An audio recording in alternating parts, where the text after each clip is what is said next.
Hello everyone, welcome to my second video of the year. So since my channel's gotten to the point where I have an audience who cares about me to some extent, I thought it would be good if I showed off all my fluffy children. Not my actual children, my adopted children, or just my characters. My fictional, furry animal characters. These are characters I came up with as I learned to draw, and they've been bouncing around in my head ever since I came up with them. I've imagined plenty of cool, colorful scenarios for them, without actually tying all these mental threads together into a cohesive backstory or really any story at all. So I figured for this video I will not only be going over all of my original characters, or OCs, that's what OC stands for if you didn't already know. Anyway, I won't just be introducing these characters, but I'll be trying to flesh them out as I go through this video. And by flesh them out I mean writing down literally anything about them at all. These are all things that I've been storing exclusively in my brain till this very moment. So let's just get into it, why don't we? So this is Olivia the Fox. This is my first original character, which I drew back in May of 2018. She's an orange fox with a pretty forest green dress and matching green eyes. I already sort of knew what colors would look nice on her when I drew this, but I was still using a very cheap tablet and my paint. It's like I knew deep down in my heart what looked good, but my actual drawing skills hadn't quite caught up yet. I had actually sketched her in Microsoft Paint beforehand. I mean, the program exists, might as well use it. There's this one piece I did of her where I was experimenting with establishing more of a setting, more of a mood. She's holding a coffee mug that says, "Oh geez." Also, this drawing is very low resolution because I forgot to upscale it when exporting the image from fucking MS Paint. Because guess what? This was sketched in MS Paint too. I think I liked the gritty, pixelated look of that program. And then I animated her in Adobe Flash, or Animate. I don't know what it was called when I made this, but I used Adobe's flagship animation program. One trick I learned when animating was to start with a still drawing, which I could put time into, then trace over it, then build out the animation from there. Which is what I did here. So she says, "Me? Okay," and then gets her picture taken. She has a cute smile if I do say so myself. Earlier last year I actually recreated this animation in 3D. Working in 3D makes it easier to get the timing right since the computer does all the interpolation for you. You don't have to draw every single frame. I might do a 3D modeling / animation tutorial at some point. There's things I know. Anyway, a month after my Flash animation, I drew her with a rose, holding a rose with no clothes, so that was a fun time. I also did an alternate design, which I called Not Olivia, which looks very similar to her. And from then on, I sort of abandoned this specific design and resorted to just drawing characters that kind of looked like her. I was a very visual person, so I didn't care about consistency, I just wanted to make art that looked cool. I made this drawing that is kind of supposed to be her, but she's wearing a white dress and has red hair. I remember feeling so validated by the one comment on DeviantArt that called this drawing cute. I think it's cute too. And from then on, that fluffy, kind of triangular fox design started to permeate my consciousness to the point where it was nearly all I could think about. I was obviously capable of coming up with other ideas, but I kept coming back to that design. Since Olivia was my first OC, it sort of defined how I approached everything else. In terms of the kind of character Olivia is, well, the first thing that comes to mind is she is energetic. She's a little clumsy and shy, but she likes being around other people and learning about them. She's like an ambivert. Also, she can put up a fight if she has to. Here's an animation I did of her swinging a frying pan at a zombie or something, I don't know. I have a few drawings of her as more of an entitled brat, which her triangular design sort of plays into. But overall, I think of her as a pleasant character. Actually, I think this is Olivia's evil twin sister, Bolivia. Yeah, never mind, the frying pan stuff was her twin. Like I said, I didn't have a consistent character idea at the time, but I think if my furry universe has a canon, it's that Olivia is a happy little fox girl with a cute smile who would never hurt anybody. She's shy, but she's learned to break out of her shell and talk to people. And she's even learned how to dance, which has kind of become her hobby. Her favorite color is, well, green, because of the dress. Her favorite food is Cheetos. Whatever, let's just move on to the next character.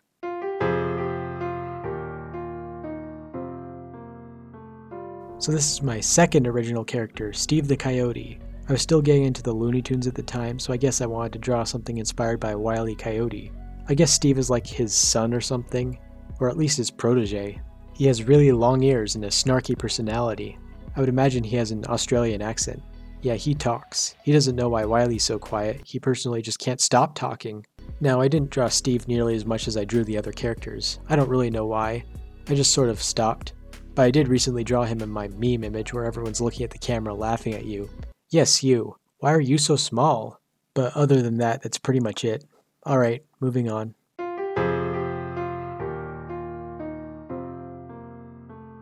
Yeah, this is also Steve, or Steve N, I guess. When I didn't know what to name a character, I just called him Steve. I debated calling my Coyote character Peter, but I had already written his name down as Steve, so yeah. So Steve 2 is another long-haired character, but this time with darker fur. There was a point halfway through 2018 when I made a whole bunch of sketches of this character before I got burned out and never drew him again. So Steve 2 is kind of short-lived, but I figured I might as well include him here.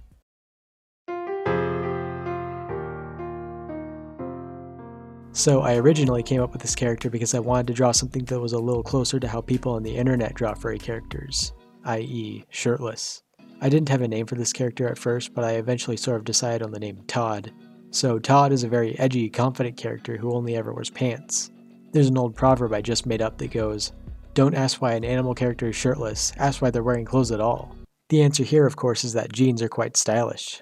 Also, I drew sort of a companion piece to this drawing, which is a fox girl with a blue dress. This was June of 2018, which I remember being kind of an explosive month for me because I was starting to make some progress in my art skills. I was also listening to some weird avant-garde pop music that nearly gave me an existential crisis. So that was fun.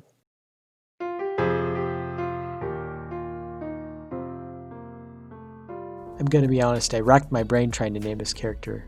What do I call him? Phil? Gary? Steve 3? Wait, how about Star Fox? Wait. So this spacefaring fennec fox character I almost forgot to include because he was firmly in my imagination for the longest time, but I never actually got around to drawing him until almost a year after I came up with him. I thought it would be interesting to do a character in a science fiction setting. I was heavily inspired by Ratchet from Ratchet and Clank, and I guess the reason I could never come up with a satisfactory name is because his character isn't all that original. I just wanted to draw a cool fox with a cool laser gun. Also, he's gay, I guess. Sexy cat.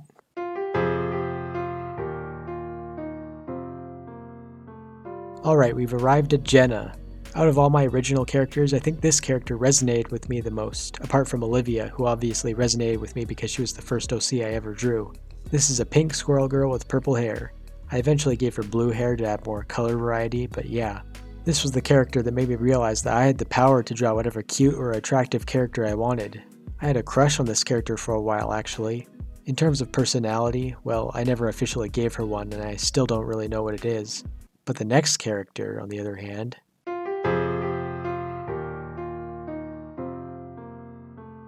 Oh, Ashley. Yeah, this was before Honeycast, so her name is pure coincidence. There's no relation. So Ashley Squirrel is just Jenna, but taller and with brown fur instead of purple. Her design is vaguely similar to Lola Bunny, but less rabbity and more human. Like, instead of having a lumpy rabbit mouth, she has a regular human mouth. When I started out drawing her, I just gave her a vague curve to her chest, but later on, as I got more experience with drawing, I just gave her breasts. I figured I might as well. So Ashley actually has by far the most developed personality out of all of my characters, to the point where I even started outlining a whole comic about her, which I'll totally get around to finishing. Anyway, I ended up liking this character more than Jenna because, well, first of all, she isn't a garish purple color, and also I was inspired at one point to make a sort of 80s vaporwave style image featuring her, which gave me by far the most interesting character idea right off the bat. What if Ashley was an 80s pop diva, or was just a big fan of that decade? And later when I wrote the outline, I came up with even more ideas, like what if she's bisexual and she grew up kind of unsure of herself, but eventually discovered her love for performing on stage, doing covers of songs like Girls Just Wanna Have Fun, Total Eclipse of the Heart, Heaven is a Place on Earth, which were the 3 songs that I thought would be fun for her to sing. But then there's a conflict where she has to deal with sexual harassment and constant criticism surrounding her fluffy, squirrely, womanly figure. Like, good squirrels should wear clothes, and good squirrels don't put streaks in their hair. You're not bisexual, you're just confused, or whatever. And she just has to push through and learn how to find her audience and people who will appreciate her and her 80s aesthetic. She's even developed a catchphrase, "Thank God I'm a squirrel." Also, she's in a lesbian relationship with the purple squirrel, who is also a singer or something. See, there's like a world that I've developed. Even if it's not fully fleshed out, there's like a thing going on. She's not just a sexy squirrel girl, she's a sexy squirrel character. Even just coming up with the whole faux 80s aesthetic informed her character in some fashion. Like, even if you don't have anything written down, if you come up with a visual aesthetic that's interesting enough, the story almost writes itself. Almost. You still need to work out the details, but that can come later. So yeah, that was Ashley. The other Ashley.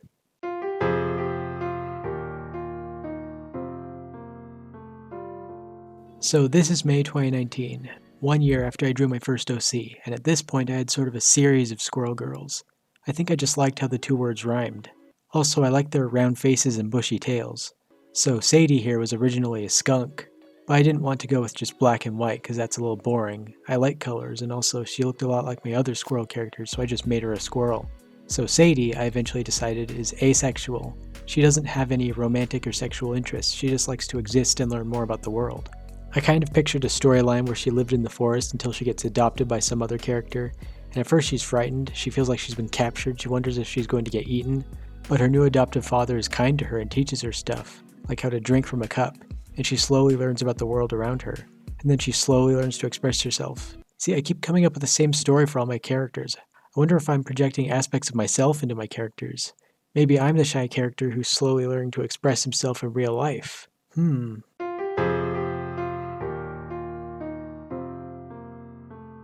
So I decided to just jump ahead to January 2020 when I came up with the latest of my squirrel characters, Tiffany, or Tiff for short, which kind of sounds like the word tough because she's strong and muscular. Also, yeah, she's a lesbian too. Literally none of my squirrel girls are straight. I mean, look at that hair. I go into her personality, but just saying the words punk, lesbian, squirrel girl is already way more interesting than most characters in Hollywood, and really I don't need to get much further into it, do I? But yeah, I would imagine she had a bit of a rough upbringing. She grew up with abusive parents. In this image, she's talking with the wolf guy, who is just a friend. Like I said, she likes women. Since I already sort of shipped Jenna and Ashley, and Sadie is ace, I guess she's going to have to develop some sort of interspecies relationship. Or I could just draw another squirrel girl. Maybe I should draw Tiff's girlfriend at some point, take my world building more seriously.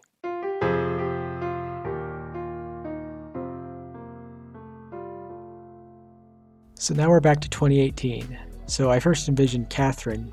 Get it? Katherine, because she's a cat? Anyway, I envisioned her as a stripper, or at least some kind of performance artist. I drew her in October 2018 and then slowly changed her character away from the performer type into just a purple cat with no personality. I mean, I guess now, as of about a month ago, she's an independent woman who wants to travel the world and play the saxophone aggressively off key. Good for her.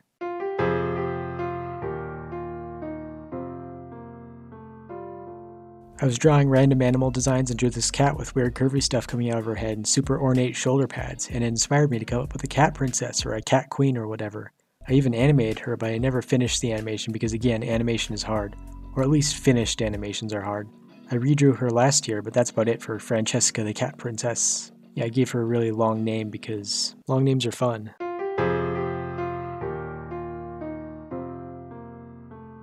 A raccoon who's a huge Sonic the Hedgehog fan and a Sonic t-shirt with a cap, and he met Sonic and Tails at a convention or something.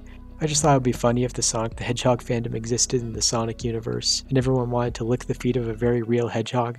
Yeah, I never gave him a name or really drew this character, but I drew him enough that I included him here, I might as well.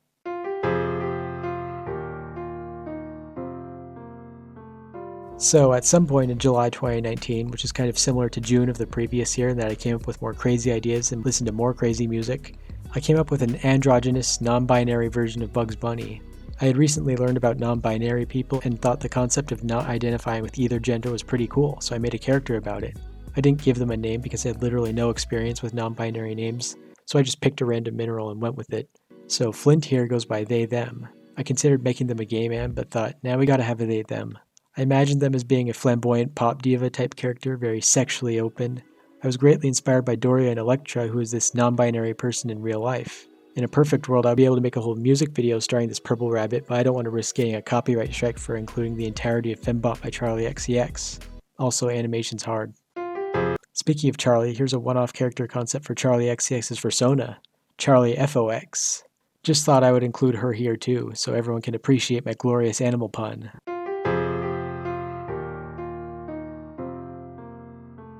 I don't remember exactly how I came up with this character. I'm pretty sure I was just drawing foxes, as I tend to do. And I just remember feeling incredibly sad after drawing her because I wished that I could hug a fox girl in real life. Imagine having a big fluffy pillow who is also your pet, but your pet can talk to you and tell you that it'll all be okay. And then she gets fur all over your bed, which you then have to clean up, but it's probably better to focus on the cuddling.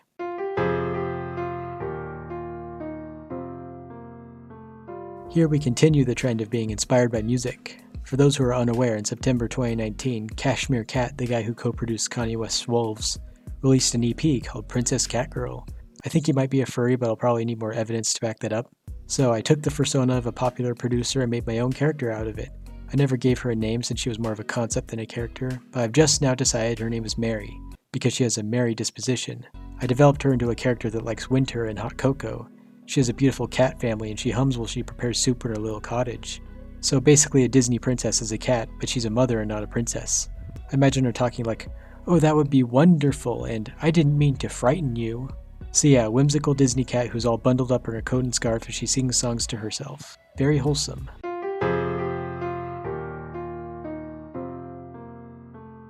I would have loved to call this character Buster or Peter, but those two names are already taken. So I came up with a character who wants to be a champion boxer, because I thought a rabbit in red shorts would be cute, I guess. I was inspired by the 80s again, but instead of pop music it was closer to like general motivational music like the National Aerobic Championship theme. I remember making an animation of him, but I never finished it because I realized halfway through that I had maybe made too much work for myself. So it's sort of a half animatic. Thankfully I was able to use EB Synth to do most of the shading since the character doesn't move too much at the beginning.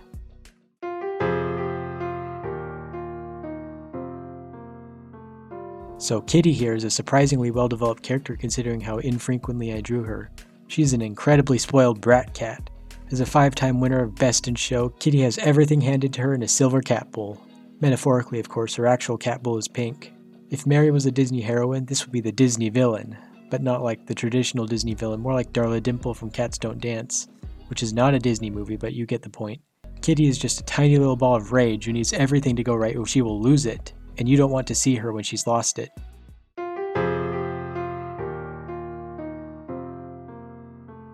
When I named this rabbit girl in a dress, I couldn't quite put my finger on where I had heard that name before, but I shrugged it off. Bonnie is like the perfect rabbit name, so I wouldn't have been surprised if it had already been taken by some popular horror video game or something.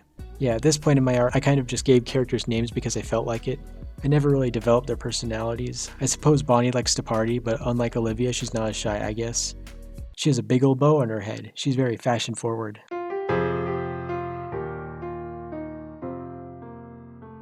Tall and lanky, this fun-loving ferret loves diet and exercise. She's also vegan. I came up with her right after I came up with Bonnie, so she's kind of in the same category as her, in that she's a character with just enough personality to appear in a music video and that's it.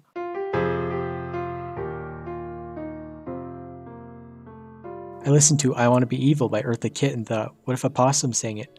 You see, not all of my ideas are complex, nor do they necessarily have to be. I just thought it would be fun.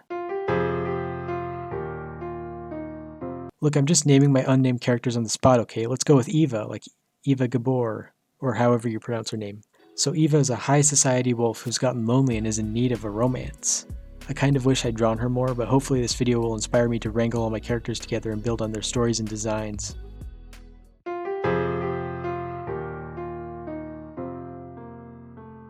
Here's a fox with a neckerchief who's gotten lost in the desert. At this point, I don't even know if I even need to name all my characters, especially if I made like a short film without dialogue. You don't exactly need to give the characters names then. Anyway, I drew this character because I like the natural fox colors, orange, white, and brown. They look really nice together, which brings me to...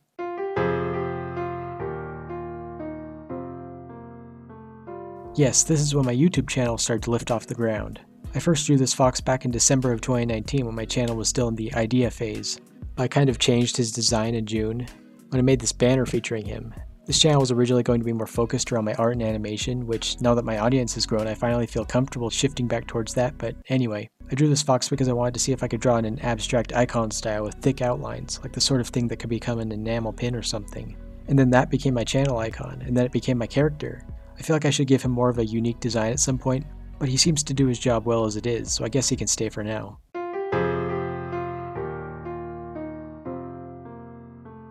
Here's the problem with coming up with names. If it sounds really good, it's probably already been thought of by some children's book author or something. I don't even care at this point. I mean, there's 2 Buster Bunnies. Anyway, Winnie Weasel is totally ripped off from Animal Olympics, except I changed her design just enough to where it's its own thing. I then proceeded to not draw her again until just a few months ago when I made her more of a recurring character in my art. So that's all of my characters. Not all the characters that I've named. I've given names to plenty of characters that only appeared in one drawing. This video is just a list of the characters who've popped up the most frequently, or the characters that stuck with me the most. Maybe I'll make a ref sheet for these characters so anyone can draw them and make animation memes starring them or whatever it is you guys do. But for now, they're all here. All of them. Every single one. I'll probably come up with more original character concepts in the future for as long as I continue to draw, and I'll make animations of them or whatever. It's been fun finally showing off my babies. These characters have certainly helped me get through the past 2 years of my life in some form or another. Anyway, thank you for watching. Happy drawing times. Art is cool. Stay cute.